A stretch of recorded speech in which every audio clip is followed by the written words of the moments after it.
Jy gedruk.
Hey Ruckus, welcome back to your number one rugby podcast. I'm in my green and gold and it's boiling here in Cape Town, okay? Seems like we've lost Juan there. Ruckus, welcome to your number one rugby Loaded, okay? I'm podcast. your former Springboks Juan de Jong. And next to me, It's Rudy Page. Sorry for the confusion there, Ruckus. We lost my buddy there for a few seconds, but the show goes on. Guys, what a weekend of rugby. The URC is back. Springboks had their last international game. It was honestly so exciting. 73-0 for the Springboks. Mighty Springboks with a depleted team, putting an absolute beating onto the Wales. They honestly couldn't score a point. Didn't look like ever scoring a point. So just an incredible tour. If you look at the scores here, 61-7 against Japan. We beat France 32-17. The Italians 32-14. The big game of the year. The Irish Springboks got over 24-13. What a brilliant, brilliant tour for the number one team in the world. But also, partner, I quickly just want to go through the URC results of the weekend. Ruckus, last night, the only team losing, South African team that obviously lost. Connacht, 44, Sharks 17. Groot probleme in Durban, going down by 44 points to 17. The DHL Stormers going up against Munster in their home turf, beating Munster with a brilliant comeback victory there with 27 points to 21. The Lions in the Yexke Derby over my beloved Bulls. The Lions were impressive. The Lions were magnificent. The Lions 43 to the Bulls 33 points. And that is your results from this past weekend, Ruckus. Incredible, exciting rugby, I must say. Really enjoyable rugby over the past weekend, partner. partner, enjoyable rugby indeed. Yeah, I must say, especially when it comes to the green and gold. I mean, let's start there. 43-0. Huh? That is a biggie van 'n einde this past weekend. I mean, it's lekker to see if you're South African, but it's not lekker to see if you're obviously a world supporter, if you're from the UK, or even just a normal standard rugby supporter. But it's just one of those things, I think. But what incredible performance from a few of these boys. I mean, there's a lot of these boys that's obviously put their hand up when it comes to World Rugby Player of the Year. They're going to put their hand up when it comes to SA Rugby Player of the Year, especially if you look at the guys like Sacha, Zulu, who was the other guys? There were so many names this past weekend, partner. We were dominant, and I mean, poor old Wales couldn't stay with us, especially in the first or even the second half. Yes, and I want to greet Jason Yankees here. Hello, Jason. Thank you for tuning in. Thank you for joining us. If you guys have any comments regarding the rugby, please leave your comments in the comment section now. We want to discuss your opinions, what you guys have to say. This is why we have this review show on Sunday afternoon. So please drop your comments and we'll try and get through most of it, okay?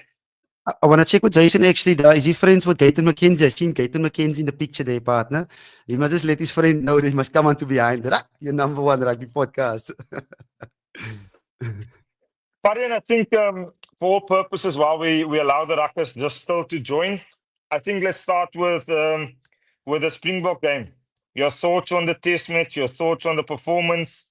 Obviously, the Wales with a under-strength team, even though they're number 12 in the world. What is your take on the game and how impressed were you with the Springbok performance? I was super impressed, partner. I mean, we obviously had, I mean, around about 12 to 13 guys. That's not even part of the squad. So it's not a B team because when it comes to Springboks now these days, it's never a B team.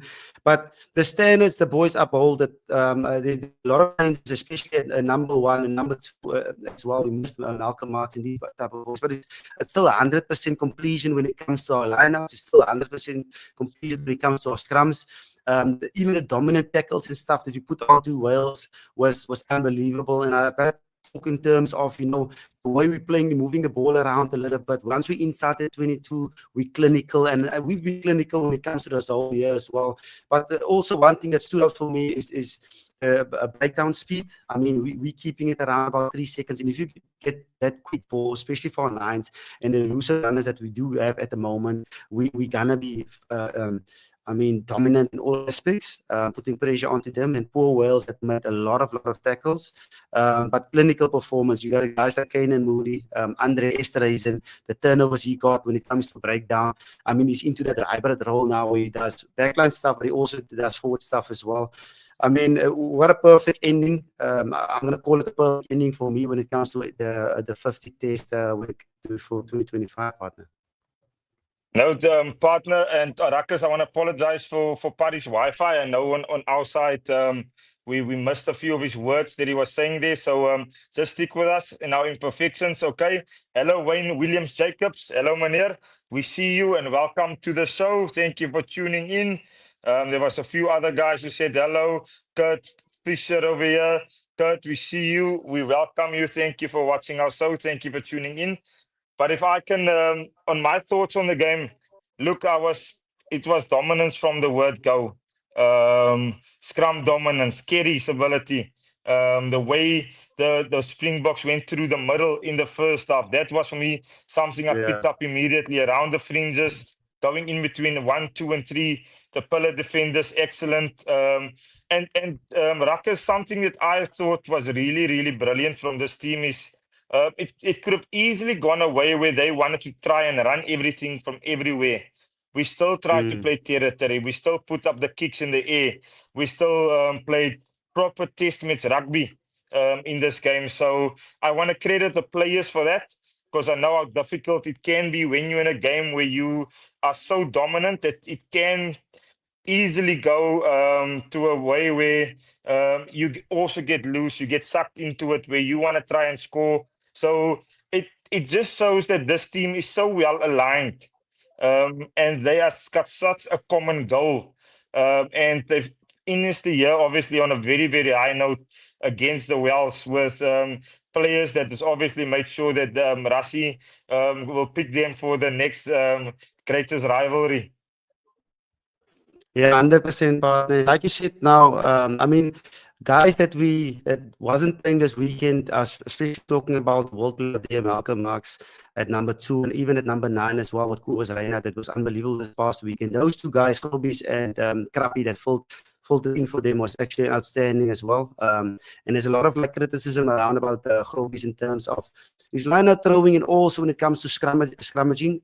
We look at the pack as a whole at the moment, and a lot of rumors was also like if Grobbies is a hooker, is a different type of dominance, and I felt like we were still dominant, but it's I don't want to say it's still Wales, but a lot of guys stood up this past weekend. I mean, Kane and Moody as well, unbelievable performance from the side. Even Ethan Hooker scoring a fantastic try. He can play 12, 13. It doesn't matter at the moment. It was unbelievable, but a lot of credit also. Everyone must get credit, but Sacha, Feinberg, and Gomezulu. I mean, he just showed us this year what he can do. Scoring 2 tries, unbelievable tries, 28 points this past week, and just shows the class of him. I mean, he probably had 8 out of 10 kicks to poles as well, which was also incredible when it comes to what he has done in overall. But yeah, I feel like he's one that needs accolades when it comes to the end of this year, when it comes to, I don't know if it's the Stormers or world player, but SA Rugby Player of the Year, stuff like that. He was really outstanding for me in total. Yeah, I think I got some of that, Paddy. But look, Ethan Hooker, really good in the air, Ruckus. His aerial ability on the contestable kicking, as Juan just alluded to now, the tries he scored, brilliant. I thought I really have been so impressed, Ruckus, with Kane and Moody. And I want you guys to comment in the comment section. Um, not just this game, but his overall year in the Springbok jersey. He played so well at the outside centre position throughout this year. This past weekend, back to the wing. Brilliant performances by the young man. He was really good. And then something I would like to quickly talk about, Party, if you allow me, and the Ruckers can entertain me for a little bit, is Kobus Reinach celebrating his 50th test match this past weekend. Ruckers, a true show of perseverance, being a team man throughout the time when Faf was the number one. And I really thought that he was, and please say if you guys agree or disagree with me. I really thought he should have been in the dream team for the world player, the world rugby's dream team. His tries against France, that try he scored right before halftime, was so impactful and changed the complexion of that game. The try against Ireland he scored, even though we had dominance, but he got over the line in a very crucial moment. He's always had the ability to score, to have finishing abilities. And I just think throughout this year, Kobus Reinach has been a standout scrum Mm. half. And that doesn't mean, and I've said this numerous amounts of time on the show and on the episodes, that I'm the biggest Grant Williams fan. I really think he's still the best scrum half in South Africa from a skill set point of view. But Rassie has used him as an impact role coming off the bench with a bomb squad. And how obviously they have complemented each other, Kobus and Granty, also phenomenal. But I just want to give a massive credit, recognition to the play of Kobus Reinach throughout this year in the Springbok jersey. Yeah, 100%. Sorry, Ratus. I think Wi-Fi is a little bit strong here. It's burning this side. But I have to latch on to that as well, partner. Kobus Reinhardt is the one. I mean, the season, he started the season a little bit slow. I mean, Granty was the first choice when it comes to the number 9 jumper. And I was like, yo, why are we doing Kobus Reinhardt? He's 35 years old. Yes, he's got the speed. Yes, he's not clinical when it comes to the kicking. But all these elements has improved. I mean, there's a reason why Rassie said to Fafi, hold up, and Jaden Hendricks hold up as well. He was really outstanding this year. I don't know. I'm still trying to find out what Rassie's trying to do, especially when it comes to the number 9 jump. Does he need, is it about the fast? If you look at Grant and Kobus, does he want fast coming around the edges, or is he more looking at technicality? Is he choosing the fast guys to bowl them with the technicality? All these type of questions, trying to get into Rassie's head, and I will never get into Rassie's head. But I must agree, he was outstanding. There were so much players that was outstanding after this year. I don't know who's the nominee is going to be when it comes to SA Rugby Player of the Year. Kane and Moody probably will be up there. Oxy can't be nominated for international because he must be nominated for SA Rugby. Outstanding for a few of the boys. Credit must go to a lot of these, but also partner coaches as well. You look at Flannery when it comes to defense. There's a couple zeros this year, and these coaches has been working hard. Rassie's been working hard, but they must get all the credit as well. No, we obviously in sport is about cycles, Ruckus, and it's always have been, always will be, I believe. And we in the cycle where our team is the best in the world. We constantly evolving, we constantly moving boundaries, and together as a group, they've done amazing things. Again, I want to highlight Dion Davids, forwards coach of the Springboks, Dan Iman, scrum coach. Our scrum is the best in the world, and he's a very silent character with his bucket head, Yes. but he's a brilliant scrum coach, as we can see. Buan Venter coming in this year, doing a brilliant job in the loose head position. We've had Zachary Porton, youngster Stormers, debutizing, who had a brilliant game, I believe, when he came on in the second half. His carries was excellent, was dominant carries. He showed a lot of energy, willingness to handle the ball, and obviously the scrum was really good.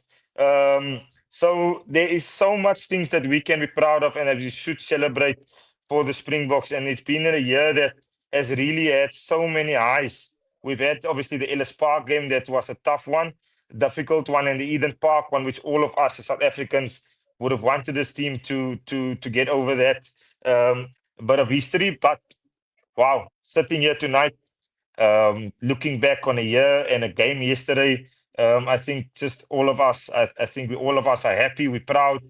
We got the bragging rights. We can chirp all of the All Blacks fans, the Irish fans, wherever we go. As dat die lekker in die rakkes, huh?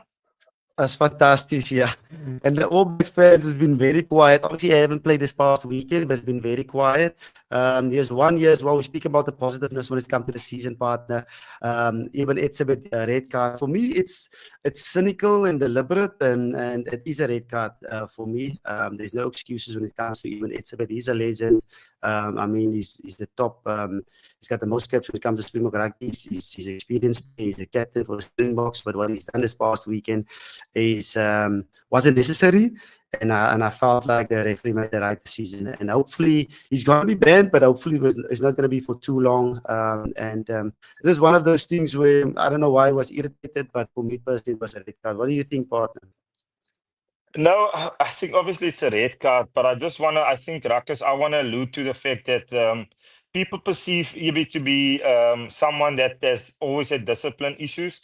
And I want to say the contrary to that. Obviously, this past weekend's incident is a red card, and um, we all saw the finger, but he is a player that plays with a lot of aggression, a lot of heart on his sleeve, and has always had a good track record once it comes to cards. So this is obviously an outlier. I don't know what the other English word is that I can use for that.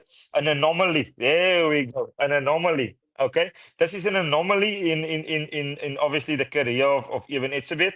He's really always been good with discipline, yellow cards, red cards. So yeah, I'm gonna take it as that. That it's just an anomaly. He'll probably be the first guy to be hard on himself. And us as the public is obviously just to support the man. I just feel for the Sharks not getting him and they need him. Definitely, Sharks rugby need even Etzebeth back. But I think he'll probably be out for a few weeks. Yeah, 100%. Yeah. And then Sergio Miller over here. What's your view on the young Zach Port in this first international season? For me, it was brilliant. If you just look at where he come from, especially this year alone, playing Varsity Cup at the start of this year, then playing everything, especially this year, to come to the end of year two and play a couple of games for the Springboks was outstanding. In tough games as well, he was tested, but I'm really stoked for what he's done this past season. I think he's going to grow as well. For what we have at this moment when it comes to our DNA, lineouts and scrum, and the coaches, Dan Newman, and all the other boys as well, Dion David, he's just going to grow, and hopefully will stay in the system for a very long time. I mean, we had Os Durant that was also starting at a very young age, but look what he's done. And when you look at props as well, Lucet and Tighthead, they only start kick on at the age of what, 24, 25. To see him doing this at a young age, I've got a little bit of flashback when it comes to Steven Kitsoff as well. He's got the body for it, he's got the power for it, and if you put him around Eben Etzebeth, Wilco Low, and all these type of boys, he's just gonna go next level. And I think, Sergio, the nice thing about what's happening now with Rassi and the ecosystem they're building around the youth is they know exactly the data of these young guys. They can fast track them. They have really an understanding of the capabilities of these young boys. He led the SA under 20 last year, and I also thought he did absolutely brilliantly at the end of the year tour. Really well. Obviously got taken off in the one test match because we had early red card. But other than that, he's been really him and his family can be really proud of his performances. And this is just a building block for him. He will still learn a lot. I can't talk about the scrums per se, but I know he will still get better and better. So young man getting a cap, and that's good for our future of Springbok rugby. The fact that we got so many experienced players, but we're blending them constantly with young players to learn the know-how, to get that IP, that intellectual properties from the experienced players, which for me is so important because that just helps the chain and the conveyor belt for that to flow smoothly and hopefully for us to stay longer in this winning cycle that we are currently. Yeah, no, 100%, partner. And we're going to break this down, especially Ruckus, this Thursday, 6 p.m. We've got the one and only Geo Aplon on the show, okay? And we're going to cut it to the bone. We're going to cover all the games, the 15 games past the year. We're going to speak about top players as well. We're going to speak about what's happening in South African Rugby Nations Championship, the Beagles rivalry coming next year. So a lot happening. So if you have any questions for us, throw it into the comment section. But also if you want to know anything about this year, this season, or also even from Geo Aplon, throw it into the comment section and we'll cover it on Thursday. And again, Ruckus, we're going to switch over now to the URC results this past weekend, the games that happened. But I want to ask you, if you haven't watched the Dylan Mart episode, it's available on our YouTube channel. So after this, please make sure you go and listen to that young man's story. Go listen to what he had to did to overcome and to get where he is today. So please smash the subscribe button to our channel. It helps us to grow. It helps us to expand. And please share this with family and friends. Tell them they're missing out, that this is the number one rugby podcast where all of you are part of. We're one big, happy, rocking family. Okay? But I'm going to take on the hot one because I can see Wayne Jacobs here. DNA. Wayne Jacobs. But then gave van die bulle wat verloor het. Wayne, it was tough. I sat on my couch. My family was out. Wayne, and I was sitting at my popcorn. I put my phone on silent, and I thought 2 o'clock on a Saturday afternoon at Loftus, waar het rof met in is vol is, it's going to be a game where the Bulls will dominate. And it was the contrary. It was completely different. The Lions used all of the opportunities really well. They were clinical. Kelly and Peku. I think he looks like he made his debut yesterday, but wow, how impressive does that young man look. Nico Steyn was excellent. Etienne Oosthuizen really good. So the Lions, full credit. After a difficult start to the URC, they were really good. And obviously Ambrose Papier, again, scoring 2 tries, looking brilliant, continuing with his form from last year. But Wayne, William, Jacobs, it was very, very tough watching the Bulls play in that manner and lose that way. It could have been much. I think 33 is flattering because the Lions were so dominant. They were so dominant, partner. I mean, the Bulls were still in the game, if you ask me. They were scoring some good tries as well. And the score was very close at some stages. And the type of tries the boys were scoring this past week was unbelievable. Some of those tries can be tries of the season when you ask me. But the consistency of pressure that the Lions put onto the Bulls was awesome to see. A lot of errors from the Bulls side, especially in crucial positions inside between the 2 tents halfway. So I don't know if it's system players, new feel. There's a lot going on. I call the Bulls to take this one partner against the Lions, and the Lions are something different. Yeah, it is. I think, and all of the Ruckers that has watched the show from the beginning know how passionate I am about Bulls rugby and my love for Bulls rugby. There's still a lot of question marks defensively. Once again, leaking 43 points is not a good thing. If you want to win the URC, we obviously defensively we have to be a lot stronger. But I just think the Lions were so good. They left a few points. The one Frankie on the sideline. If you caught that, they would have scored another try. And we had long range tries. We didn't sustainably build pressure on them. That's the one thing I didn't like from this match. But look, that is the tough thing in the nature of derby games in South Africa. Any team can beat anyone. We've seen that. And the Lions obviously used the 3 weeks effectively. They obviously looked hard themselves. They got that Ulster win right before the break, which was probably more important than we ever thought, looking at the way Ulster beat Benetton Friday evening. So, yeah, difficult game for the Bulls.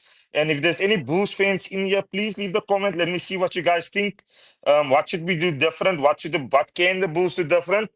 But just again, really impressed with Ambrose Papier's running lines, his support lines, his ability to have the pace to beat the last offender. I think that's a skill that a lot of these nines possesses now. Paul de Wet, also a great example of that. Kobus Reinach, Grant Williams, they all have this attribute where they understand running the shortcuts and getting that last pass, and obviously then having the pace ability to get over the line. So really good that we got Ambrose Papier again, scoring 2 tries. But question marks for the team. Obviously, you could see Aki's very frustrated. How soon can we get Polly back? That's probably one of the questions. Jan Serfontein, maybe we need to see a little bit more from Yanni there, but it's also very early, so it's difficult to criticize these players that are coming back to South African rugby. They do need time to acclimatize. But yeah, please leave the comments about the Bulls' performance, and I'll take it from there. Yeah, and it's a lot of changes going to happen as well. I mean, Paulie's coming back. Veli's doing this thing at 15. They've got a lot of other options. If you look at it, center combination or center positions with David and Jan and Foster as well. They've got Hansi there as well. So it's picking the right combinations, but it's not only about the right combinations, but I feel like it's also uh, maybe structure or gel, because it looks to me like a couple of those eras it's just about guys that haven't played for a very long time, and I think we're moving into the domestic championship as well, so hopefully they can pick up the form when it comes to this next couple of weeks.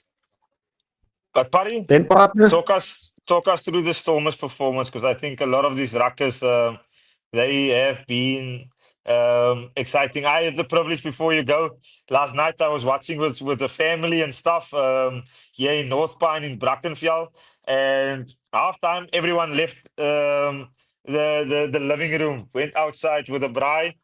And Is then it? about 20 minutes to go, I quickly went to go look, and I told them, "Hey guys, your team is about to have a massive comeback," and all of them came back in. And then the Stormers erupted. So just before the Dylan Mart try he was scored, everybody came back in again. So just a little story about last night and the family watching the Stormers game. Yeah, the Stormers game for me, partner, was outstanding. The way the boys fought back. If you look at that first 20 minutes, it was backs against the wall. They scored two quick tries, but the Stormers, it didn't feel to me like the Stormers panicked at all. They took the 3 points when it was necessary with Yuri Mattia, the first three. I mean, he missed one or two as well, but he got another 3 points afterwards, taking the scoreboard closer to that 14 points that they got. It was 14-3 at one stage. But credit to Doro as well. The I don't know if they're taking a little bit of the green and gold DNA, but it looks to me like it. Scrums, outstanding. Lineouts, mauls, outstanding. Very harsh when it comes to that one disallowed maul try when they were saying we were peeling a little bit or going into an angle of it. I mean, the Stormers was outstanding when it comes to the first 5 games of that.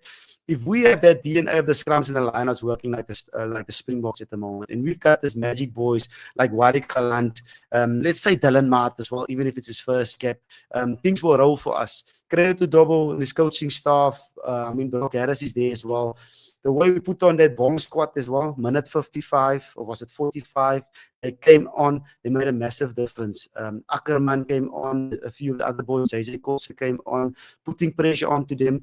They got ill-disciplined, some yellow cards, and then we got on top of them. So massive credit must go on to the Stormers.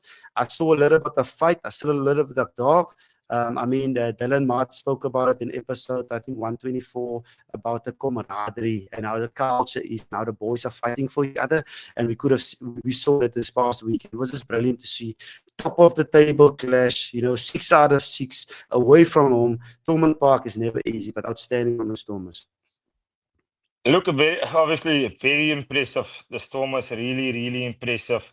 Dylan, I think after last week's episode, I can't help myself but root for him, cheering for him, Yeah. wanting him to do well.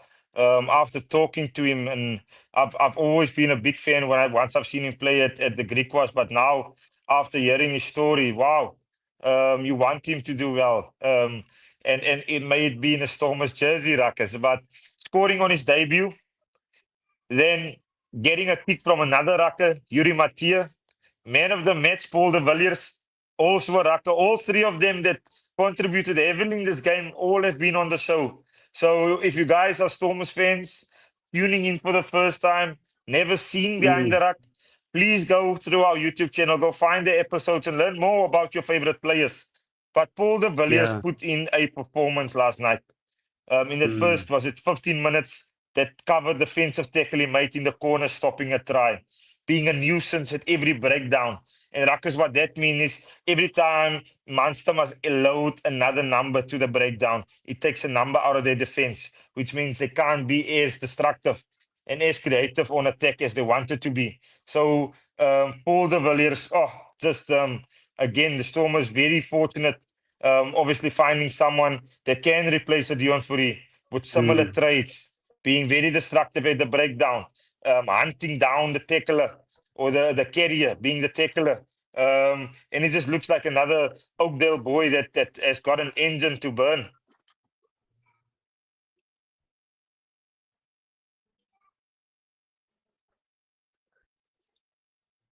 But I want the Stormers are very quiet in the chat. What is happening? Too quiet. Ek sien hier Adrian Willemse. Dankie julle eisters dat almal nou weet van Dylan en ons hoop hy maak gebruik van sy talent. Adrian, ek dink van ek in Parry se kant af. That is why we started the show. It's always been the reason for Behind the Ruck is to share, educate, celebrate and show our imperfections. So we must say thank you to each and every one that every week comes and watch our show. Because of you, we can do this.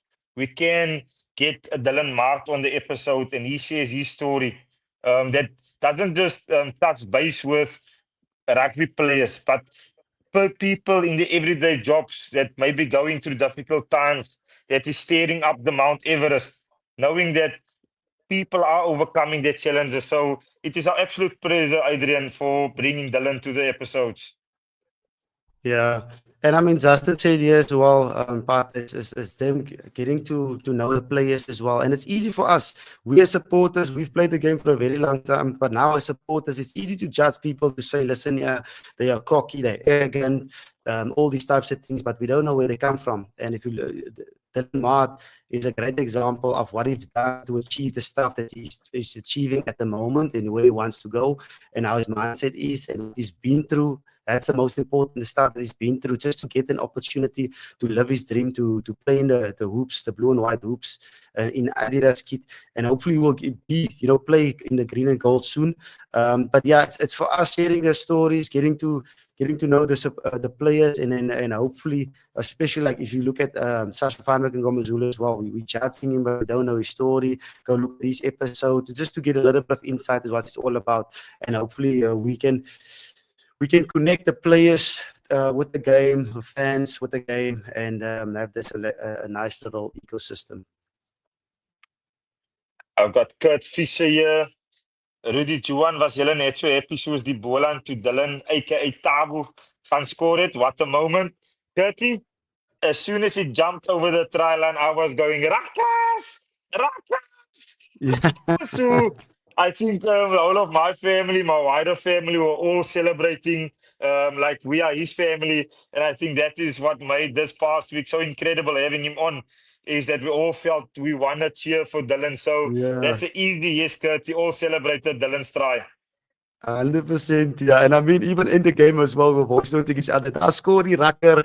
I mean, he was awesome. He's part of the show now. So, guys, if you have an opportunity, go obviously watch the episode if you haven't watched the episode. But share it on. Share it to your WhatsApp groups. Why do you want to share it to WhatsApp groups?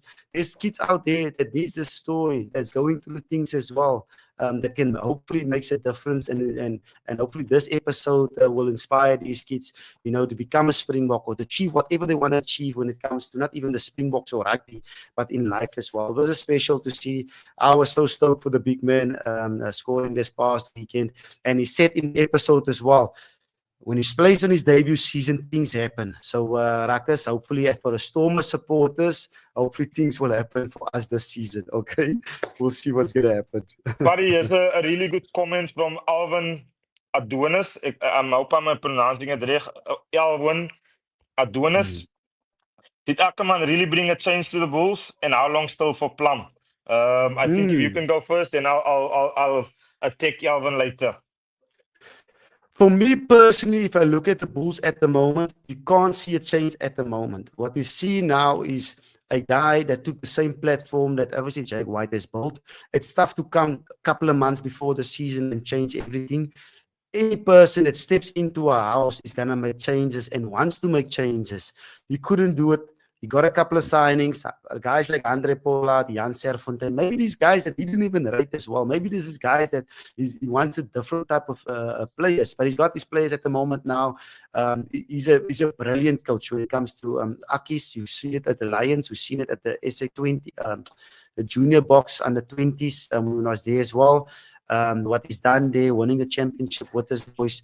Brilliant coach Will things change quickly? I'm not too sure. It's still a long season. It's only game 6, but I haven't seen the changes yet. And I'm not too sure, partner. I don't know if you know how long Plum will stay. But yeah, it doesn't look like for long. Look, under my knowledge, Ruckus, and I'm speaking under correction. Yeah, I believe he's finishing the end of the URC campaign at this end of this year. So that is the last I read about it. So, but I want to ask you guys to go and do your own research regarding how long John Plumtree is still available. And I think Alwyn Adonis, ek hoop ek sê jou naam reg. As ek dit nie doen nie, ek vra nederig om verskoning. Did Atman bring really change to the Bulls? I think at the moment we haven't seen it yet.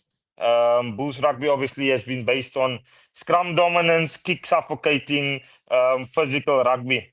And we still have the same supporting cast. So that hasn't changed. So I think that is probably, for me, always been our tech, defense work. What's our identity? What do we look like? So Chris Rousseau is still the backline and attacking coach. Has we've changed? Have we evolved? Probably not. Look, it's still early. I think it's week 7 now of URC going into the Investing Champions Cup. Hopefully, this loss meant that the team will now be really geared up to put in a good festive season, making sure that every beer, every cocktail, every time we sit at home on a holiday, that Bulls fans can enjoy a cold one with a big smile. That's you. Yeah. Very nice. Okay. And quickly, partner, especially if you look at, we spoke about Papier, we spoke about Andre Pollard coming in. What will that combination be like? And also, just, I mean, for me, there's a couple of players that's playing out of their skins at the moment. Sebastian de Klerk at the moment. For me, he's the best. I don't want to say it like that, but for me personally, I feel like he's the best player at the Bulls currently when it comes to form throughout his past 6 games. He's playing outstanding rugby. He's knocking on the door hard. That's the reason he was on the standby squad. But yeah, I'm not too sure if will Polly click with Papier first of all, and also what will the team look like with Polly there, steering the ship. Look, they've played together previously, so they do have an understanding. And I've always said this, Ruckus, the one thing you get with Polly is there's no confusion. He's a dominant character. He plays with a lot of self-confidence, and he backs his ability. So I think that is going to help this Bulls team. And that will create a sense of confidence throughout the people around him. Him and Jan obviously started together at the Bulls, so those maybe 2, 3, 4 games, and then they should be nicely gelled. But I'm looking forward to a team that's got the set of back. Ulrich Lowe is back.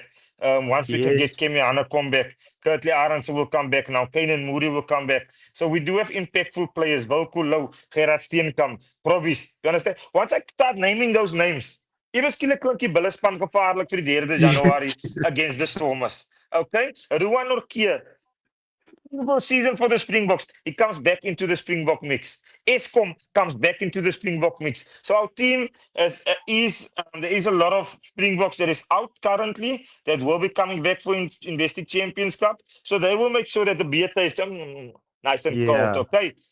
So perfect, partner. Especially when I look at the Bulls, not happy, don't know what's going on. But if you mention those couple of names, Ulrich Lowe and Cameron Handekom and Kurtley Arendse coming back, it gets me excited. Hopefully they can turn a corner, and hopefully they're not tired because of the end of year tour. Hopefully they will be fresh for the Bulls as well. Who's your Justin now? Justin, how about getting guys like Errol Tobias on? Would love to hear what he thinks of Sacha, Mani, and all of the flyhalves. Justin, noted. We take it always, and that is why we always ask all of you guys to comment what guests you guys would like to hear about, what topics you guys would like to talk us about. So we take this on board. We'll make note of it and see if we can make it possible in the future. No guarantees, no promises, but noted that you guys would like ex and older players to have and hear their thoughts on the current generation. So very, very good suggestion. Thank you so much, champion. Great suggestion. Yeah, partner, let's get to the black and white boykies this past weekend in Gaul, was it? Against Connacht. I know things is not going well. Things are What do you think? It wasn't looking good. Yeah, I think it wasn't good, and that's the tough part. A team with so much promise when it comes to the team sheet, having still some Springboks in the team, and a tough outing, and we had our predictions on Friday, and I backed them because I'm that type of person. Like, I'm waiting for them to figure it out. I'm waiting for them to get it right. So another tough outing against Connacht. That I'm struggling to find answers, partner. Really struggling to find answers Yeah. with what is going wrong or what is not going right. But look, they get obviously half of the Springbok team back, and hopefully Ox can return soon also. Yeah, I mean they're getting half of the Springboks back, but even Edswit, I don't think he's going to play as well. Um, but yeah, I mean you spoke about it now. If under correction, if plan is going or not, it's always tough when kind of a coach is out. Is out of the not out of the way, but moving on. You can see it a little bit when it comes to New Zealand as well. Once the coaches is a little bit under pressure because of performance, it might be a backlash when it comes to on the field. It wasn't good rugby as well. You can have good Springboks. I mean, Granty came on as well, tried to make a difference. But if you're not solid with the DNA, you're not going forward with the basics and stuff, and not dominating there with the scrums and the lineups and moving forward, guys around the park. It's tough for guys like the boogeyman. Hopefully, the Uh, impact Sorry, Pari, we lost you there. Can you repeat yourself, is please, that the Boyki? Wi-Fi is burning. Yeah. Like I said, like the Sharkies are under massive pressure when it comes to the season. It's tough to start the season like that. You're always going to fight just to get into Investing Champions Cup, and hopefully, with the boys coming back, they can make a massive difference. I think we lost the Juby again, but I just want to say, Ruckus, thank you so much for always tuning in, supporting our show. And again, a reminder, if you guys haven't watched the latest episode of Behind the Ruck with Dylan Mart, I can promise you that will be a life-changing hour. That is regtig 'n storie wat unbelievable is. Van 'n ou wat van botteliering gegaan het in Perofvallei tot en met beating Munster this past weekend, having his first international flight. So doen yourself a guns van kyk die episode. Please click subscribe to our channel. Hit that notification. As we klein klokkie, there's a little bell, Ruckus. Hit that bell so you can Yeah. get notifications when we have when our content is out on the line. And I want to just apologize for I don't think he's aware of it, but for my partner's screen, obviously experiencing some difficulty issues. So if it seems throughout the episode that he hasn't moved, he has moved, he has spoken, just struggling with Wi-Fi there in Stellish. Maybe the wind is too strong there. But thank you so much for always supporting us, and we'll see you guys Thursday again, okay? For another exciting show of Behind the Ruck. Thanks, Rakas. Thanks for tuning in. Yes, the Wi-Fi wasn't great, chat, Jacobs. It's one of those Sundays. But thanks for tuning in, guys. Catch you us this Thursday. Massive episode. We're covering everything this past year. Springbok rugby. Even some other teams as well, and looking at the Nations Championship, greatest rivalry, and everything with you, Eplon. Go on to our WhatsApp, our social medias. Go into the comment sections.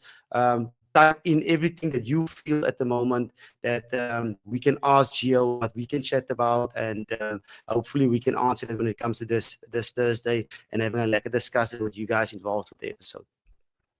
Yes, and I want to encourage you guys, if you guys have any questions for Gio, please drop it in the comments so we can know about it on our social media, DM Behind the Ruck.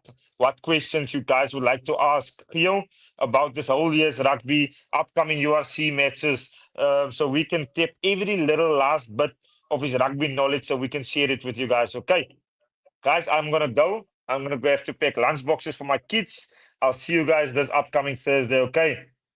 Gotta cool down as well, guys. So thanks for tuning in. See you guys. Hey, the rack is clear.